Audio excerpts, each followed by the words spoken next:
Hey guys, and welcome back to the channel. In this video, I thought with about 60 or so days to go until AFLW Fantasy, well, AFLW starts in general, I would start posting for the year about AFLW Fantasy, getting you guys back into the swing of things. I'll definitely be doing a lot more about it this year in terms of the preseason and everything.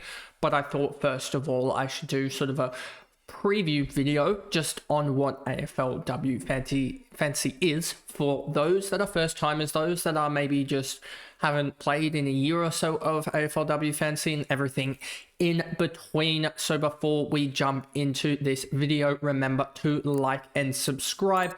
Turn the notification bell on so you know when I upload, and let's jump into this video. So, as you can see up on screen for those people watching on YouTube, AFLW Fantasy, I keep on probably stuffing that up because it's so similar. It is, and as it is with the males, it is the exact same scoring. So you have kicks worth 3 points, handballs worth 2, marks worth 3, tackles 4, free kicks 4 worth 1, free kicks against worth -3, and then hitouts 1, goals are worth 6, and behinds are worth 1, much to the same of the AFL, which means that it should be a very, very easy, clean transition for those that are that play AFL Fantasy or currently play it, have played it in the past, and everything in between. So yeah, there is it is a very, very easy transition. I've found it to be, and so you can get the hang of it very, very quickly. There are some nuances that are sort of the same but different almost in a way, and we'll get into that a little bit later with my sort of mini tips that I'll provide for you guys. But just in general, why would you want to play AFLW Fantasy? A lot of the times for me and talking to other people, it has been just a way to sort of fill up time because AFL, previously it was a lot more distinctive in terms of the AFLW would be playing after the AFL, the men's comp had completely finished. I believe this time around it is starting in around round 22, round 23.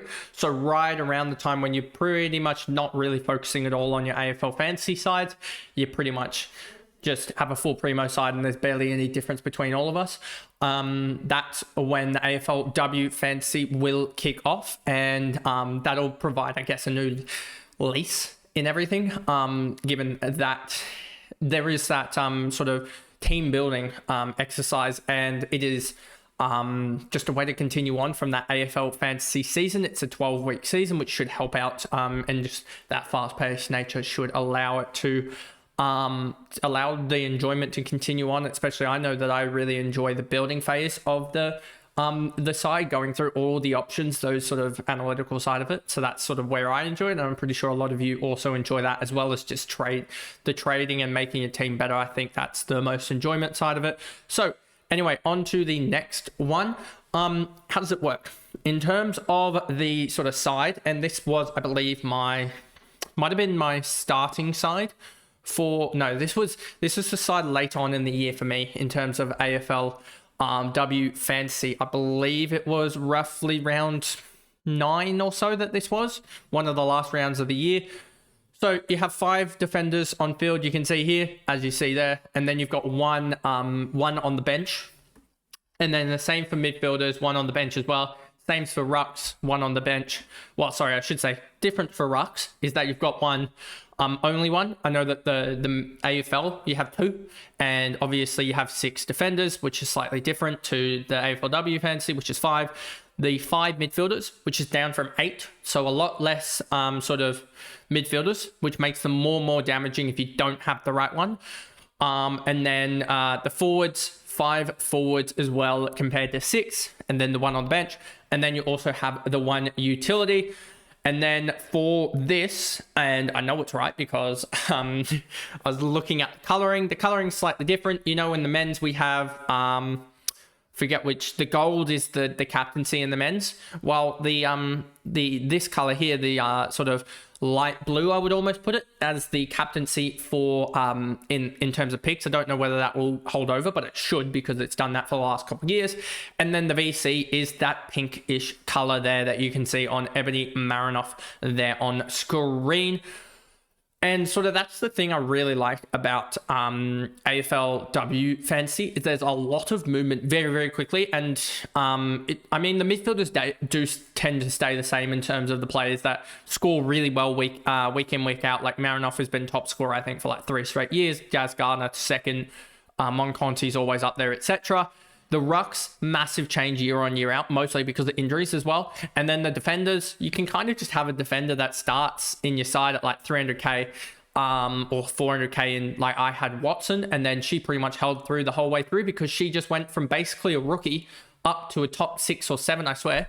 And that was enough. And so it really, the defenders are really, really crazy. And then honestly, the forwards, it's just whoever's playing midfield, like it is with AFL the men's, because the forwards can genuinely drop absolute like stinker, like 10s, 5s, etc. in the if they're a small forward and a bad side. So what is unique about AFLW Fantasy compared to, I guess, AFL men's? And obviously it's very similar. It's not just a direct clone, because there are different elements. The women's game, its stats profile, I think, would be the biggest change. You'll see that the stats, less marking, 100% less marking. So we've seen currently in the AFL competition, the distributing defenders are the ones doing well. Wangden, Malira, Sinclair, Sheasel, Holmes, etc., all going off the chain. Jordan Clark, Luke Ryan, etc., all going off the chain. How is that different compared to the women's? You'll see just here directly. Ebony Marinoff 133, Charlie Robon 115, Monconti 78, and then also Anne Hatchard 85. Pretty much all beat out all of the defenders I had, and these were all pretty much top line defenders. And it shows to me that basically the midfielder rules in AFLW Fantasy comparative to the men's, where the men's, it's an awfully close thing. We are talking there's probably 30, 40, 50 points difference between, if you take out Marinoff and Garner, it's probably about 50 points difference between the top of the line sort of midfielders and the top of the line defenders still. That's how crazy it is. And obviously there's a couple of outliers in the midfielders, which make it even more crazy, but that's where it genuinely lies. And so there's just a lot more value on captaincy and a lot more value on these top line midfielders that are very hard to get in if you don't start them in a very short season, given that it's now 12 games, but it was in the past 10 games. So it's a little bit easier now, but it's still very hard to get a Marinoff in who starts the year about 300, 400k above the next best person. That's how far away she is. I think she averaged something like 140 or something, 150 in the last year, which is quite crazy.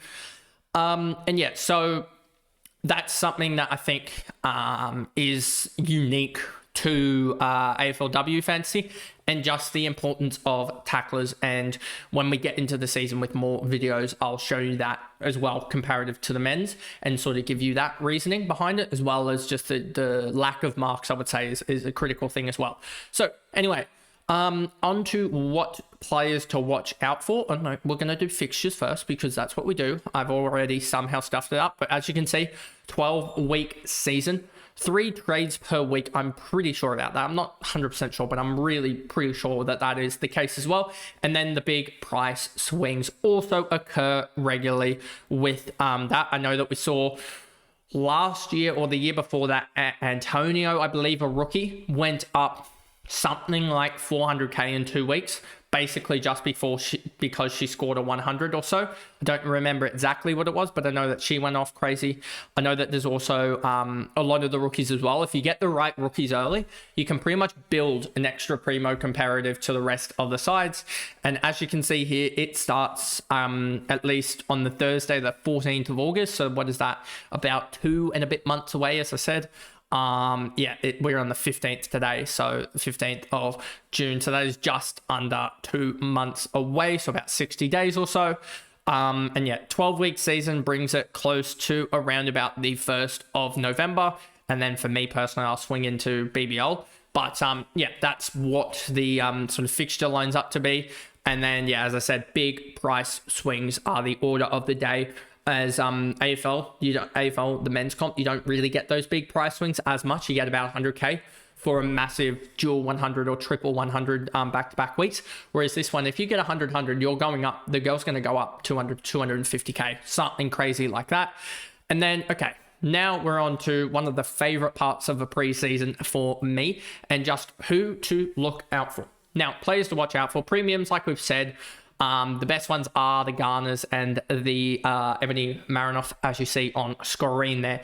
They're expensive, but they pump out score after score after score. You'll see that in the preseason and everything in between. Before we head into the year, the reasoning why they're so priced. And when the game comes out, there'll probably be someone that you're going to have one of the two. It's just dependent on can you get both of them in by the time that the season ends, etc. And yeah, so that is something that you really need to look out for. Mid prices, they're the name of the game, I feel like, as well, especially if you can nail that mid pricer in the midfield. We all talk about it, or at least you would have heard last year if you were following the channel about this sort of, can you go dual rookies in the midfield, or can you go, or do you go that player last year was Ainsley McCartney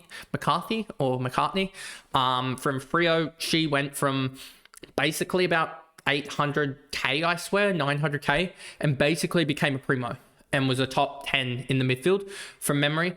And that was the big game changer in terms of all that. And then also, I believe it was getting just the rookies as well was huge. But this year, one of the main things as well is the 2024 injury prone players that were out, didn't play that much.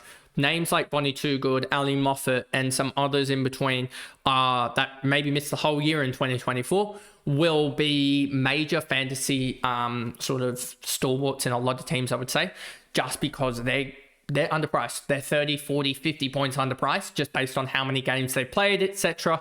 So they're big watches there as well. And then one thing that also happens quite a lot is, and we haven't really seen this as much in the men's, is rookies are really, really, really valuable because they're very much underpriced. And it's more so, I feel like, in the women's game than it is in the men's. Because in a couple of years ago, I know that we had Poppy Schultz and also the likes of, sorry, not Poppy, Matilda, her sister, Poppy, or Poppy's sister, I should say. She was a ruck line alongside the likes of Fleur Davies, and most people went the dual rookie rucks, and it worked.